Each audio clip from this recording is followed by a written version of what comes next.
Workshop, where today I'm going to build this 6-drawer double dresser. I'll be using more of my antique pine, but what's unusual about this piece is that it's very narrow, which means that it'll fit in just about any size bedroom. It's also useful as a sideboard. It's fun to build, and I'll show you that next, right here in the new Yankee Workshop. The new Yankee Workshop features the craftsmanship of Norm Abram.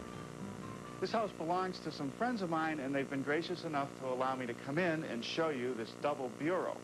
What I like about it are the proportions. It's long, yet it's not too deep. Now, if I was to build this piece, I don't think I'd be as aggressive showing the joints between the boards on the top. And I think I'd reduce this breadboard edge. But there are some features I like. I like this recessed panel on the ends, and I like the size of the drawers. They're a little under 3 feet wide, about 7.5 inches deep. And the drawer front has this nice band that goes around the edge and some nicely turned wooden knobs.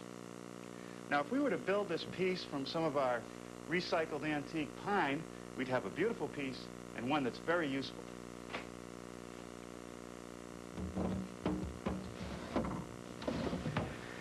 Well, after studying the dresser in Napa, I made a few design changes and built this prototype.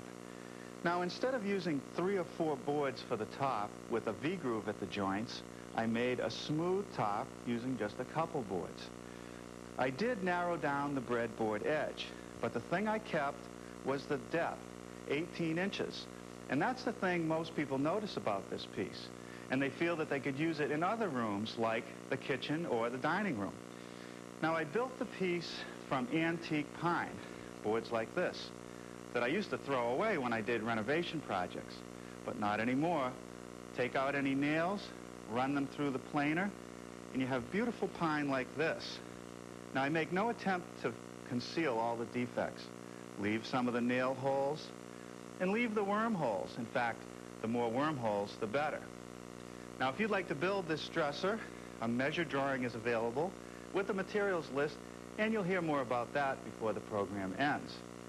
Now, let me show you how this dresser is built. Each drawer is made from plywood with a groove in the edge that rides on some hardwood runners. Now, basically, this is a frame clad with old pine. There are drawer frames, or what we call dust panels, made out of plywood with hardboard panels, and the panel keeps dust from going from one drawer to the other.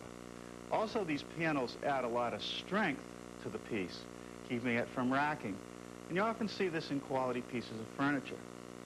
Also, there are vertical panels, one on each end and one in the center, and that's what I want to get started with today. The frames are made up of 3/4 inch plywood, and I'm going to join them together with biscuits, and that's the perfect joint for this type of application. First thing I want to do is make the biscuit slots, but before we use any power tools, let's take a moment to talk about shop safety.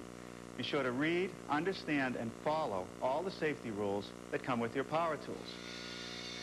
Knowing how to use your power tools properly will greatly reduce the risk of personal injury. And remember this, there is no more important safety rule than to wear these safety glasses.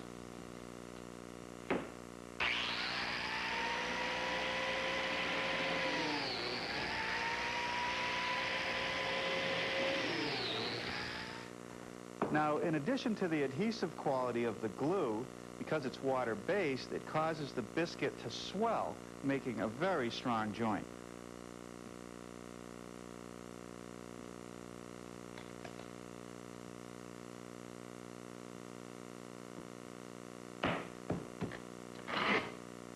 And now a little clamp pressure for about 20 minutes, depending on what the temperature is. Now, here are some of the plywood pieces that I'm going to use to make the dust panels. And I need to mill a 1/4 inch groove centered on the edge of each piece, a 1/2 inch deep. So I've set up my stacked dado head cutter with just the blades, no chipper, and that gives me the 1/4 inch that I need. Now, here's a tip. Even though I've spent quite a bit of time setting up the dado to have the groove perfectly centered, If I rotate the piece so that the opposite face is against the fence, it'll guarantee that it's centered.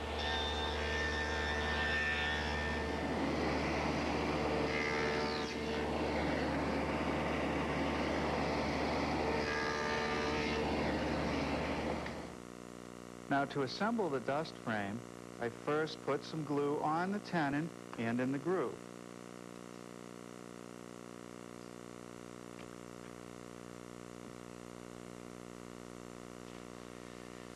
Now, the hardboard panel just gets slipped in the groove with no glue.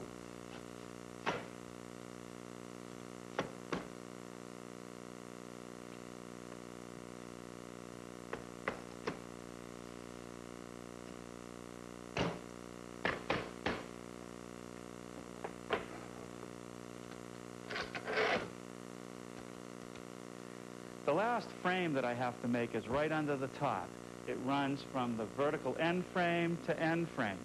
It's made out of plywood and assembled with biscuits, but no hardboard panels. The top will take care of the dust.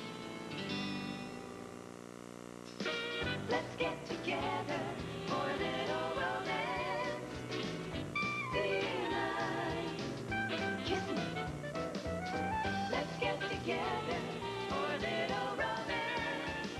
Romance Week on HGTV.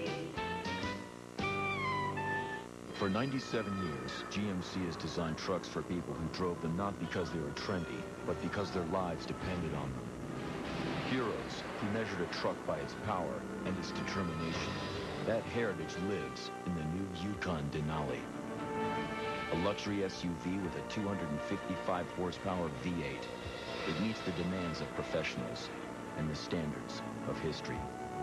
The Yukon Denali by GMC. Join host Chris Casson-Madden and HGTV for the all-new Coastal Dream Home 99 special. We'll travel to Rosemary Beach, the Florida Gulf Coast's newest planned community, to have a look at the grand prize home featured in this year's HGTV Dream Home giveaway. We'll explore its construction, learn about the West Indies' influences on its design, even examine the unique challenges of coastal landscaping. See you at the beach for HGTV's Coastal Dream Home 99. Premieres Sunday, February 7th at 9, 8 Central. The dust frames are joined to the end and center panels by a dado joint. To make those dados, I've increased the width of the dado head cutter to 3/4 of an inch and adjusted the height for a 1/4 inch depth. I'll just carefully guide each panel against the rip fence. Now for the center frame, I run a dado on both sides.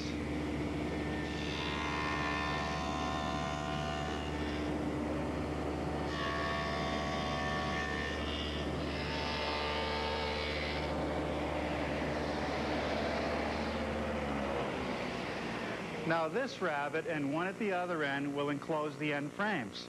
Let's put it together. Well, a little bit of glue in the dados, and then I can slip the panel in place, hold it flush, and secure it with some 4-penny finish nails. Now for the dust panels for the other half of the dresser. And to secure those, I'm actually going to have to toenail into the center frame. And now for the top frame.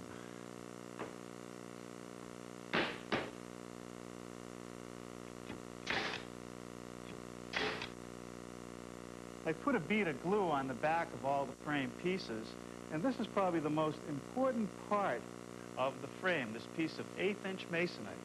And once that is nailed on, this will not rack in any way. Here's some pieces of old pine that I've roughed out for the end panels. These long, narrow strips will be the stiles. These shorter pieces will be the rails. And these pieces will become the panels. The next thing I want to do is plane them so that they're uniform in thickness. After running the pieces through the surface planer and the joiner, I now want to glue them together to make a panel. And since they're too thin for biscuits, I'll depend just on the glue.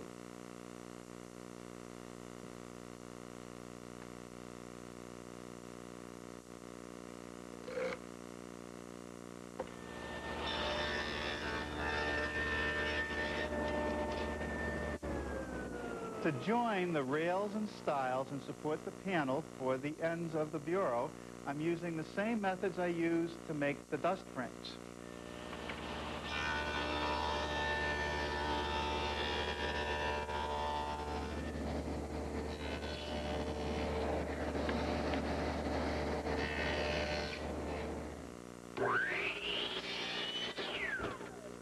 Well, here I'm putting the finishing touches on the drawer runners. These will actually support the drawers. And they can be made out of any hardwood.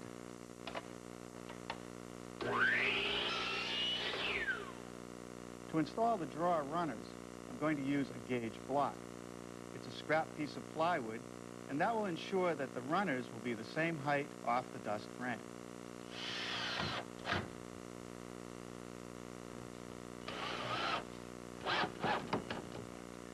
With the rails glued to one of the stiles, I can now slip in the panel, which of course has no glue. And then we'll put on the other stile. It's looking pretty good.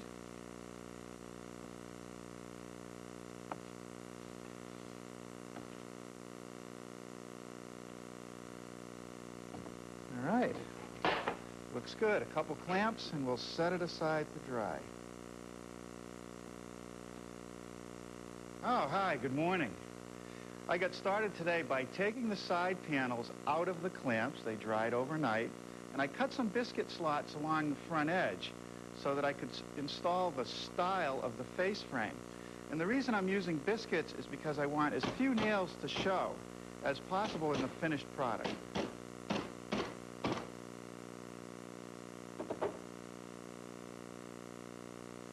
Well, we'll set these aside to dry and glue up some more of those old boards for the top.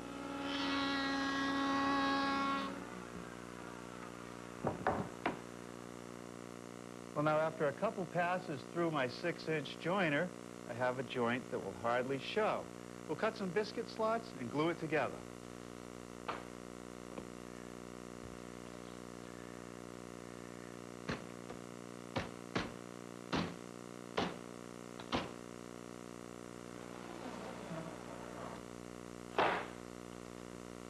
All right, we'll set this aside to dry and start working on the base.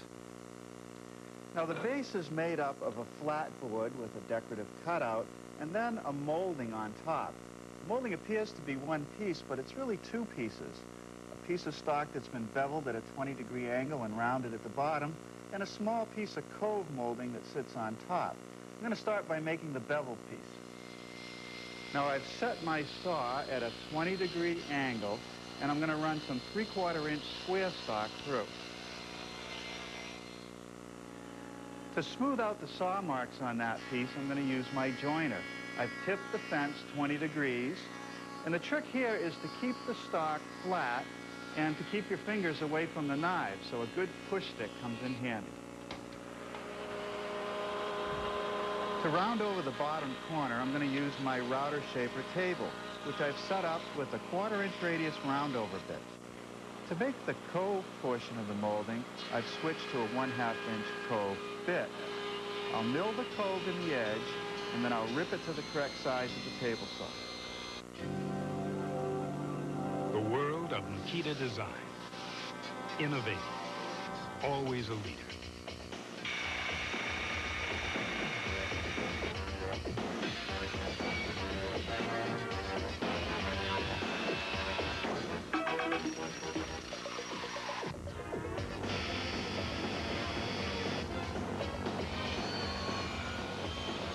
Makita. It's all the power you need. This is your place. This is where you grow beauty and peace. Keep your haven free of weeds and herbicides. Lay down Typar landscape fabric and cover with mulch or stone. Typar blocks weeds, allows moisture, air, and nutrients in the soil for healthy plants and shrubs. Keep your peace of mind and your happiness undisturbed. Typar landscape fabric, available at Lowe's and other fine home improvement and garden centers nationwide.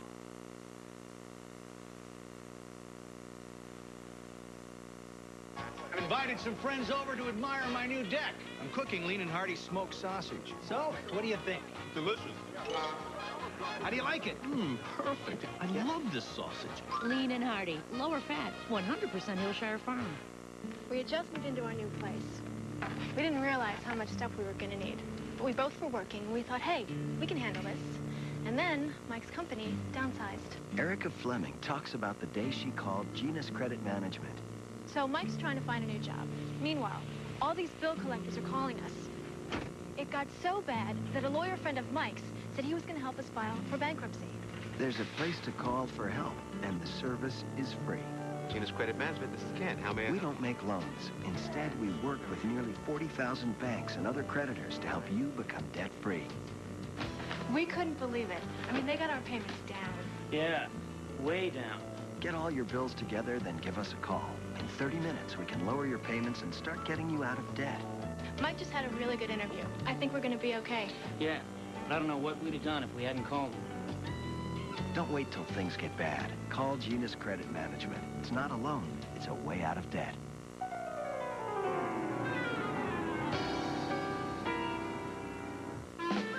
The Spot Lifter is Bissell's Wash It Down, Lift It Up, Get On With Your Life, cordless deep cleaner. Life's messy. Clean it up. Save time from pulling weeds. Get Easy Gardener's Weed Block Landscape Fabric. Weed Block stops weeds for years, and it's easy to use. Simply unroll Weed Block over the planting area, working it around plants, then cover with mulch. Patented microfunnels molded into the fabric allow air and water through while blocking light and weeds. Weed Block is strong and durable, lasting up to 4 times longer than other brands. For the choice that makes the difference anywhere you want to control weeds, use Weed Block. Stops weeds for years. Well, now let's turn back to the carcass. And I'm going to put the end panels on first. I'll just clamp them in position and secure them with some screws from the inside.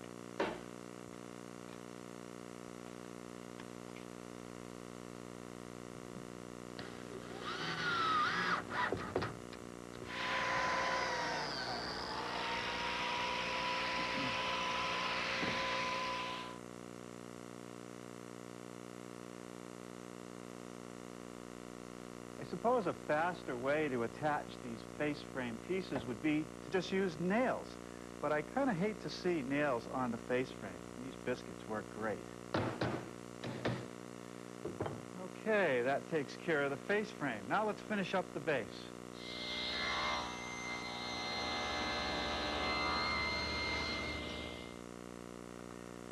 Mitered corners, eventually reinforced with glue and a biscuit. But let's make the decorative cutouts on the bottom at the bandsaw.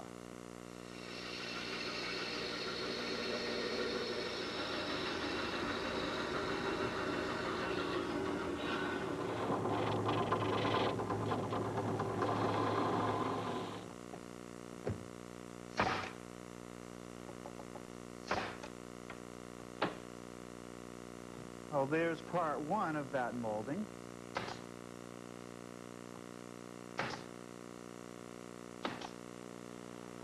Couple passes with the block plane will round over the first piece just a little bit more. Ah, that dresses it up.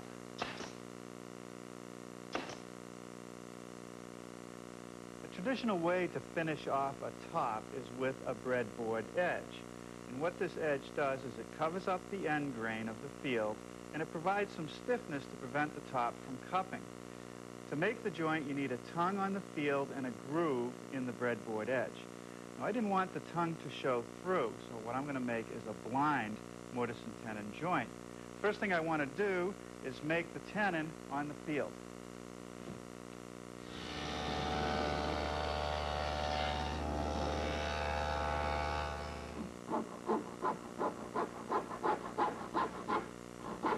What I'm doing here is removing a little bit of the tongue so that the breadboard edge will cover it.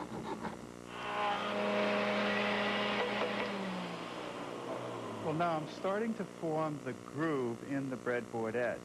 I'm using a 1/4 inch radius straight cutting bit. Now it'll take 2 passes to get to the correct depth because of the size of the bit and the amount of wood I'm removing. Now I want to plunge the piece in right at the edge of this forward fence, and I want to remove the piece when I reach the edge of this trailing fence. Now, to make sure that the groove is centered, I run it first on this side and then the opposite face against the rip fence. The same technique I used earlier on the frame.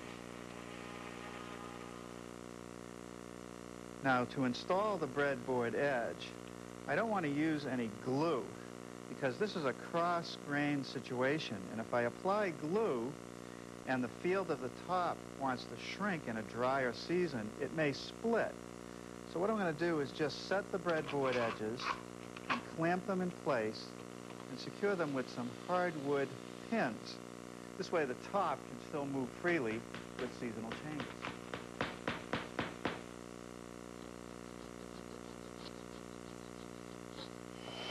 I'm easing the end and the front edge of the top with a portion of a 1/4 inch radius round over bit.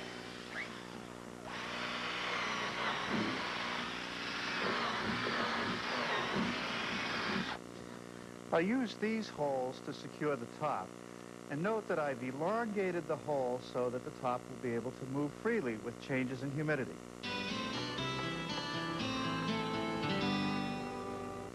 Order a home video of the project you've just seen Norm build, complete with a measure drawing and materials list. Call toll-free 1-800-892-0110. The price is $24.95 plus shipping and handling. Get the measure drawing alone for only $10. The number again is 1-800-892-0110.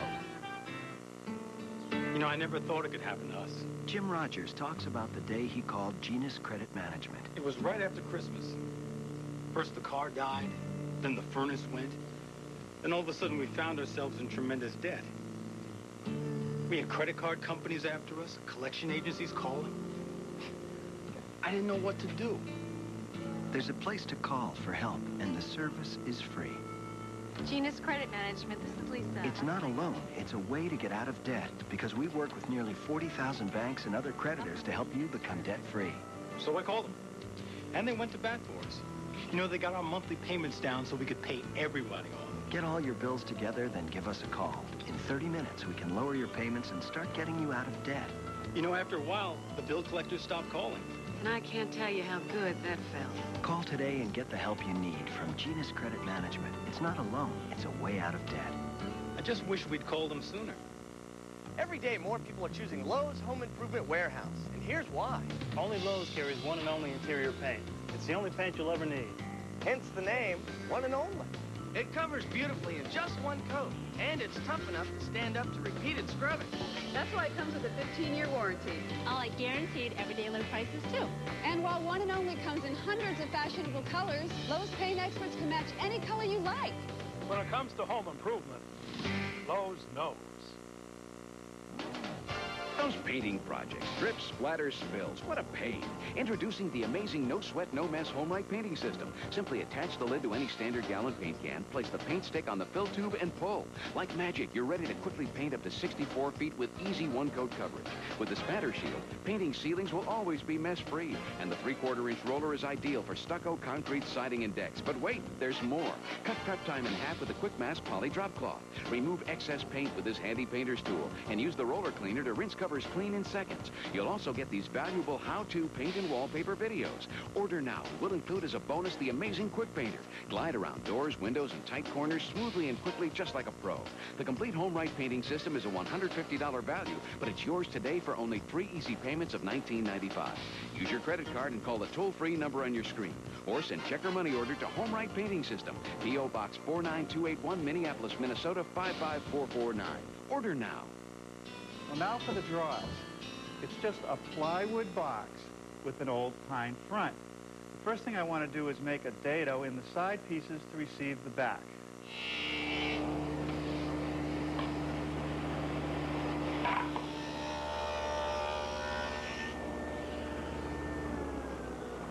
Now with the dado head reduced to 1/4 inch in width, I can make a groove in the sides and the front for the plywood bottom.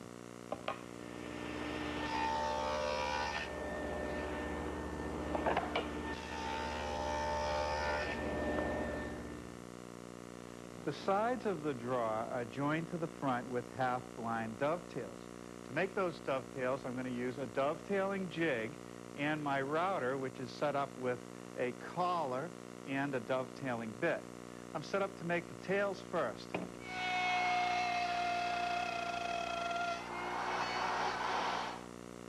After reconfiguring the jig and installing the draw front on the top of the jig up against the stop block, I reset the fingers and mill the tails.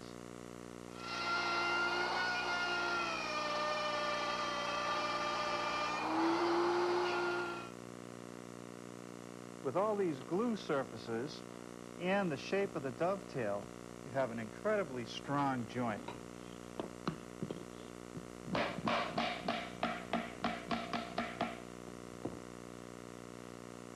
back is next.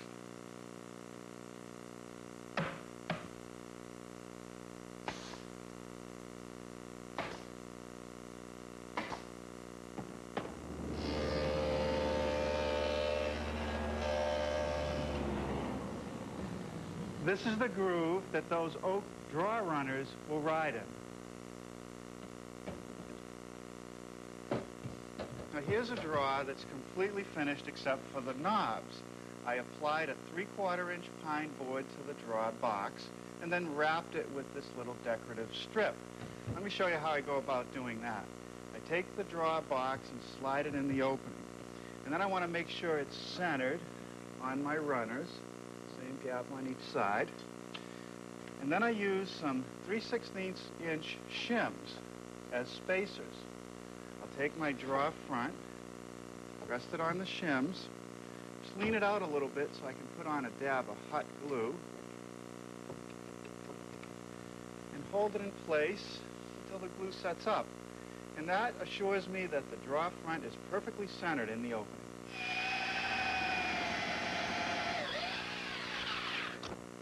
Now some 1-inch screws in pre-drilled holes will attach the front permanently.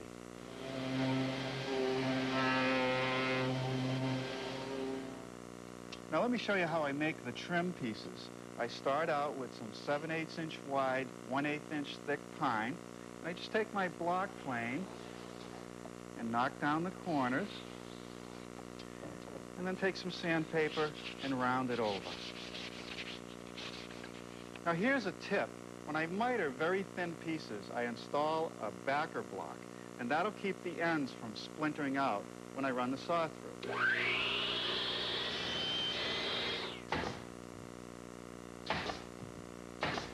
We couldn't find any pine knobs at our usual sources, so we turned to a friend, Peter McGuire, from the Boston Turning Works. And, no pun intended, they turned out beautiful. All right. Now, to protect my antique pine, I first applied 2 coats of a very old finish. It's called orange shellac. It's an alcohol-based material that dries very quickly, sealing the wood and giving it this nice orange color. Now, after doing one more sanding, I'm hand applying with a rag a thin coat of water-based satin polyurethane. And what this does is seals everything and gives it a nice, soft luster. Well, how many of these do you think you're going to build? 1, 2? All you need is a little bit of antique pine and your scrap plywood pile. I got orders for at least 2 over at my house.